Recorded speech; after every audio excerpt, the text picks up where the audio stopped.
Hey, hi Gautam, how are you doing? So this is Gautam, and I'm Anil Bhandari. I'm the founder of ARCON. ARCON is a leading identity services and solutions organization. ARCON has been a leader in privileged access management, and now, of course, the entire identity platform. And Gautam, who also happens to be a good friend of mine, is the founder of Genix Cyber. And I think this is like a conversation. We are here at the RSA. It's been very, very interesting. A very nice, pleasant morning today. We'd love to have a chat with Gautam about what he's seeing, what's happening, and probably we'll try and have a conversation around some cyber things that we do in this work. So, Gautam, last year, how do you see the last full year, like 25, 26? What do you see? What's happened around cyber? You've seen a lot of attacks and war all across the world. So, what's your take on what's happening all across, especially around the cybersecurity? Yeah, look, it's been an eventful year, 25 and up till now. And as we've seen a lot of the messaging downstairs at this year's RSA as well, the extent of breaches and the flavors of breaches have changed, and the speed at which they can attack, and that's all because of the good guys are using AI to build better solutions for cyber defense, while the threat actors are using that to expand their footprint and penetrate. I mean, look at how sophisticated phishing has become. Absolutely. Oh, absolutely. So a lot of that and different variants of ransomware and the whole the pain of lateral movement or for any be it the cloud, be it the network, has changed very rapidly as far as how it can be penetrated and spread. Oh, fantastic. So, how do you kind of connect this to the theme? And what's your take on the theme at the RSA and what you see on the floor? Not necessarily what you put it up on the board, but what do you see on the floor in terms of the theme at RSA? Yeah, I mean, the major theme that I've seen, culminating out of these attacks last year, as well as what I've sat through some of the panels, as well as some of the talks, and a lot of the messaging in the booths that you see is all about the advent of platforms. Now, everyone sees a platform differently because we already have best of breed silos. As Sure. you see. Now, if you're trying to think that a silo itself can be a platform by increasing the functionalities, that's not a true platform, right? What people are speaking about is kind of an all-in-one platform that will eliminate the gaps that exist between these Gotcha. best of breed silos, and what can AI do as an element of analysis, assessment, and detection, discovery, and all of those things put together, so we can get a quick one view of the right posture of the environment that the organization is functioning on. Gotcha. So, I think we've spoken about AI. So, I don't know, what's your, yeah, So, sure. in the same way, we've seen a lot of talk about agentic AI, non-human identities, machine identities. I know ARCON is big into identities, as well as you all have done a lot of good stuff around machine identities and agentic use of agentic AI. So, No, I think what I is think I think like you said, the world has moved. I think well, it moves faster every year. I somehow start feeling that well, probably the world is also rotating a little faster. But I think AI has dramatically changed cyber protection and cyber defense, and of course the cyber attacks as well, right? Because it's being used on both the sides. And while the world, I think, uses AI hopefully a little more effectively, I think it kind of opens up a huge challenge for us cybersecurity professionals, and especially I think a huge challenge for identity experts like us, right? So um, I think this the entire identity space is likely to go through like a 360 degree change, right? I mean, we used to protect human identities before, and then we used to protect like conventional identities, which are more kind of having like a permanent seat on any of the digital assets. I think the AIs have dramatically changed that, not only in terms of numbers. I think while the human identities could be like 100, AIs are like AI identities would become like 100x, right? On anything. For example, you see a car which is a self-driving autonomous car out there. Probably it might have 10,000 machine identities, etc. working. Uh, so the agentic AIs bring in a little more complexity on top of the machine identities that we saw probably in the last 2 or 3 years, and a combination of both of them is becoming a very interesting space for ARCON, especially, and the way that we like to protect it. So what we've done in the last, I think, one quarter is that we have created a ninja team to try and figure out how do we try and do the complete the machine iron piece of it, and then try and manage the agentic AIs on top of that to create and make sure that anything agentic AI should be able to be governed like a human identity. I think going forward, human identities and agentic AIs would probably start coming at par in terms of governance, identifying them, onboarding them, making sure that we manage them and so on and so forth. So I think I think we're super excited. We are launching our first ARCON MCP gateway by the 15th of April, and that would happen to be one of the ways that we make sure that agentic AIs are governed, and then when they talk to the models or when they talk to any of the target assets. Right. And looking at the flavor on the floor out here at RSA, right, talk of platformization, which essentially I feel is convergence of all things. I think you mentioned that when you kind of started your note that everybody's looking at platformization, right? I think historically in the last I would say last 10 years or maybe more than that, identity has been like uh, patching some holes on the pipe where you're trying to stop some water coming out. Like it's been a knee-jerk reaction, unfortunately.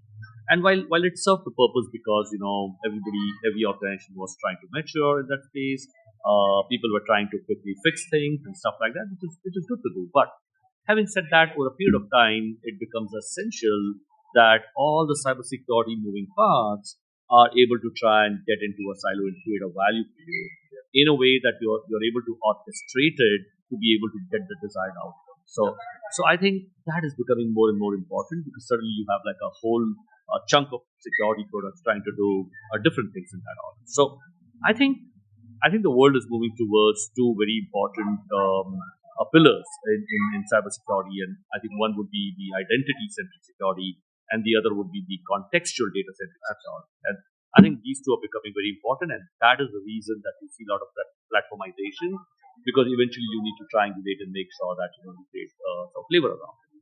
And Gautam, I know that Genix has been doing a lot of work around areas to create observability on top of these platforms, and work with the AI to try and maybe even remediate it, or try and even maybe even respond to something like that. So while you're an expert on that, so I think I would love to hear from you in terms of the context, in terms of how do you see from a generic cybersecurity Right. perspective? So there's a lot of talk about okay, what is a platform, right?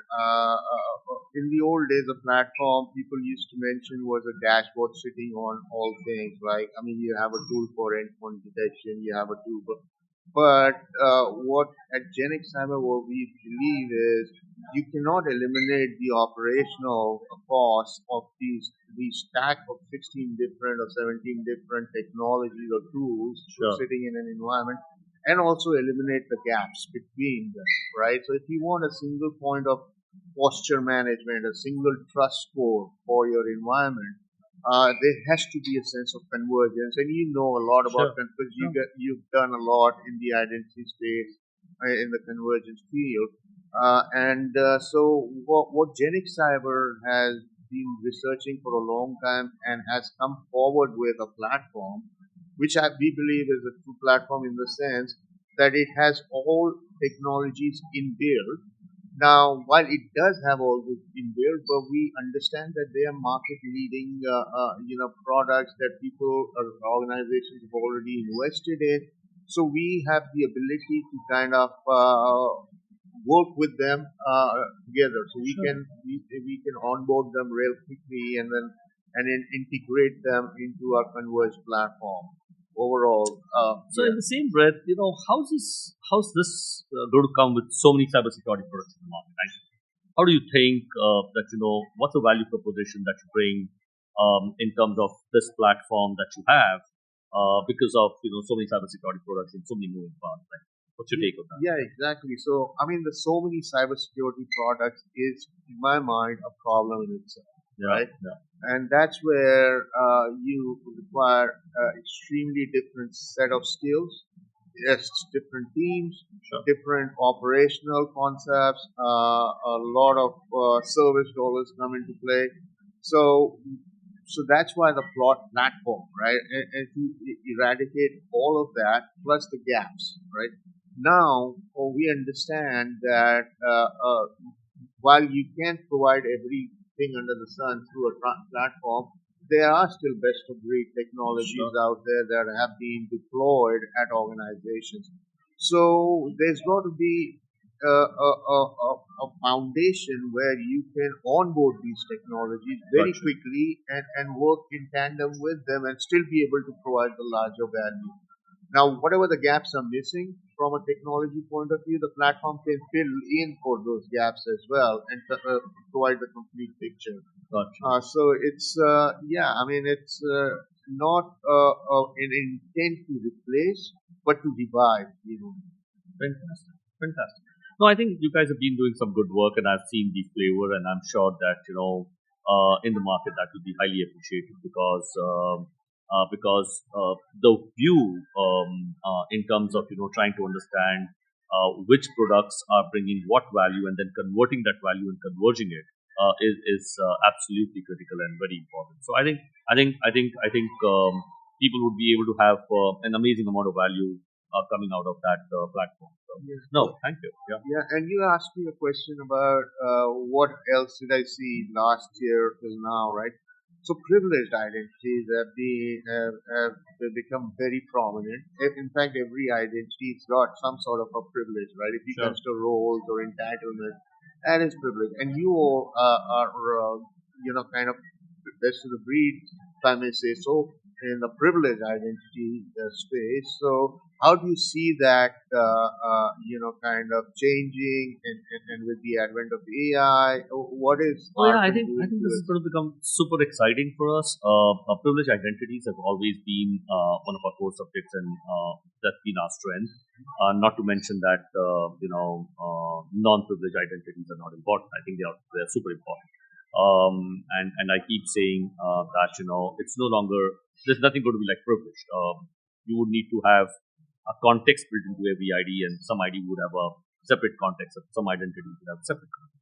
But anyway, coming to privileged identities, I think the important thing that we did last year is we kind of visualized the fact that, hey, what can we do with artificial intelligence to try and figure out what's happening around these crown jewel identities, and more so, what are these identities actually working at? What are they doing on a daily basis, right? And just taking the emotion out of the work that they do, trying to understand exactly what happens on the digital assets that they access, right? So we worked on this, and again, we had a great team trying to figure out how do we kind of get into these. We have a huge chunk of logs, by the way, right? So when you do session monitoring, when you do the metadata, that kind of brings out a huge chunk of logs. So I think in the last 6 months, what we did is we tried to figure out, is there a way to kind of figure out the intent of what somebody's trying to do, right? While it's interesting to see that somebody has gone and dropped something, interesting to see that somebody's tried to create a hole into a digital asset so that can be exploited later.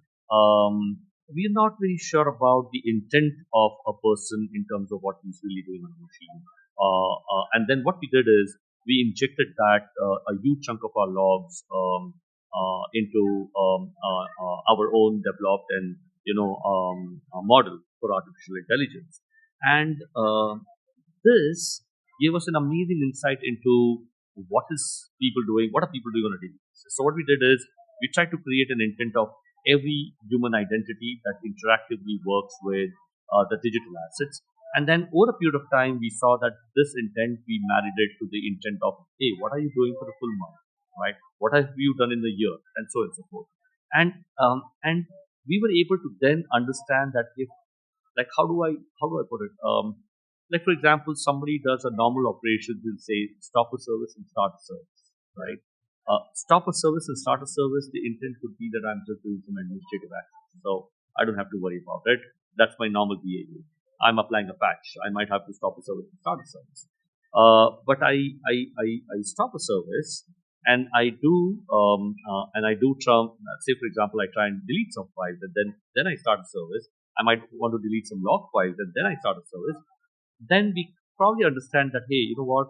The intent of this person was to actually go and delete a log, and that's exactly what he did. And what is this log? These logs were blah blah blah. They were so important and so on. So simple things, but I think when you collect all of that, the visualization is amazing, which I believe could be like a super intelligent sim solution in the future, right? Because that's what sim solutions are supposed to do. So we could send the intent to them, and they could probably improvise and enrich it, or we could probably send the intent right to the people that matter within an organization. So yeah, I think AI has been pretty interesting for us. Yeah, but also it would have enriched identity information coming from you also. That would be extremely important. So we talked a lot in the past about first line of defense, and you've been, a good proponent of the fact, right? First line of defense from the first time we've had a conversation till date. So how do you see that, coming through in the? So, like I said, Gautam, that the world is likely to see two very important towers in cybersecurity and themes. One is, of course, the identity-centric security, and then the second would be probably the contextual data-centric security, right? And it's super important that you start looking at conversions in and around a lot of these identity products. I mean, a lot of these cybersecurity products, and identity being one, and maybe data security being the other one. But now taking a step back, if you look at IT operations, right, and if you look at the entire set of how and where you connect and what you do today, so you have large data centers, you connect with your workloads and so on and so forth, and now those workloads are everywhere across the world on AWS's, Azure, etc., public cloud, private cloud, federal cloud, your own data center, and so on and so forth. So I think all of this working in tandem, I think it becomes super important for us to figure out how do we do the first line of defense. And while the CISOs are trying to figure out maybe the second and the third and the fourth line of defense, and I probably will think probably there'll be the fourth and the fifth line now. I think building governance on top of governance and on top of governance is always trying to complexify simple stuff. Yeah. If we kind of bring all of that back to what you were supposed to do. So how do I say? I'm an administrator. I use a browser or a privilege ID to do something. It's my job to keep the machine safe. That should be my first reaction. So in another way, it should be embedded in me to ensure that whatever I do around technology is secure. Like people call it security by design, development by design, and so on and so forth. So I'm saying that it has to be in the future more and more that you have to change the culture to make sure that all of us, especially around the operations, think through that security is very important. Right? Security is not after important. Security is first important. First and foremost. Every command that I pass on a machine should make me think, am I breaking something in security? Every file and folder permission that I change should make me think, is it going to impact something? Not only for operations, which is most of our thought, but from a security perspective. So I'm saying, if you generally look at that, that makes it important that somebody has to think through, how do I do the first line of defense? How do I make this right? And ARCON, for example, we believe that just having an identity platform and probably trying creating visualization and AI around what's happening, what's happened, while it's important, significantly important, it is also important, and someone should also think through that, hey, when I'm accessing a machine, um, is there something that I should be careful about? Is there something that somebody had done in the past 1 month or yesterday on that machine? So something should pop up and say that, hey, you know what, governance is a problem. You know what, patching is a problem. You know what, security is a problem. You know what, the operation that you're doing, make sure that you fix it first. So that's integration. And one such thing that you're trying to do also can be kind of, then looped in and kind of create like a cockpit for people accessing that. And that should probably help us to create the first line of defense.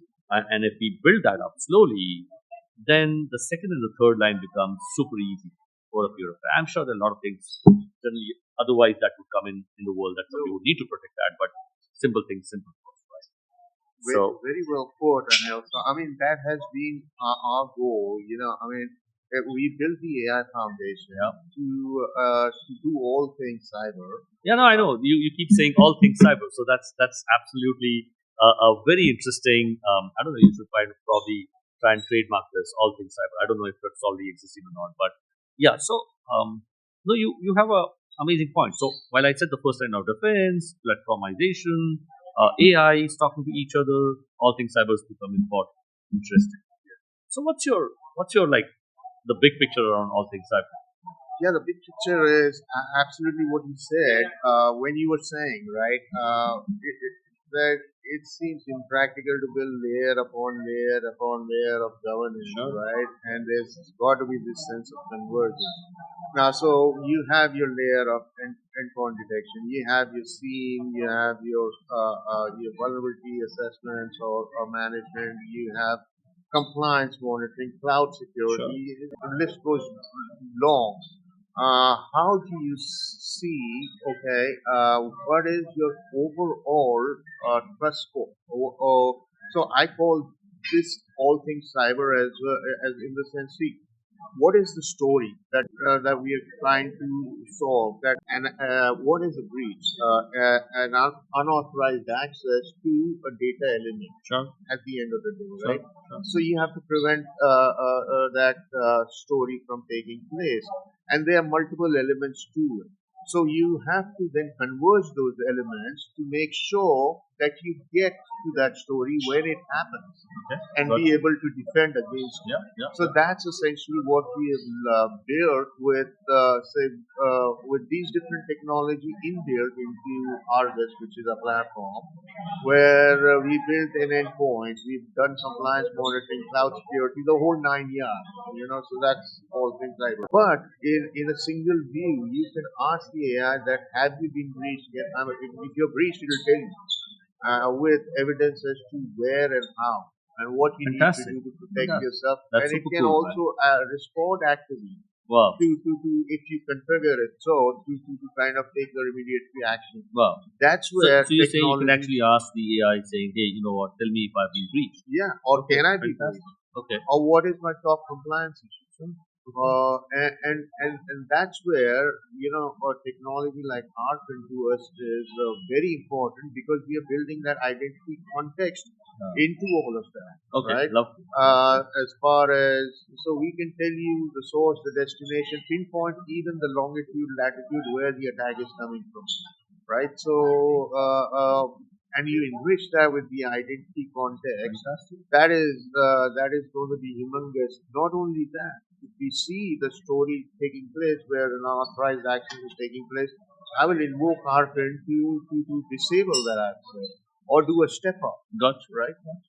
So that is, or if there's a privilege, if there's a vulnerability assessed on a privileged device, I can go to your. I think that's a very interesting connotation that you bring out. It's not only privileged identities, it's privileged devices, it's workloads which are super critical, and then you need to understand the context of all of that to make sure that you protect the right assets at the right time, and you put all your good money behind trying to protect what is so important.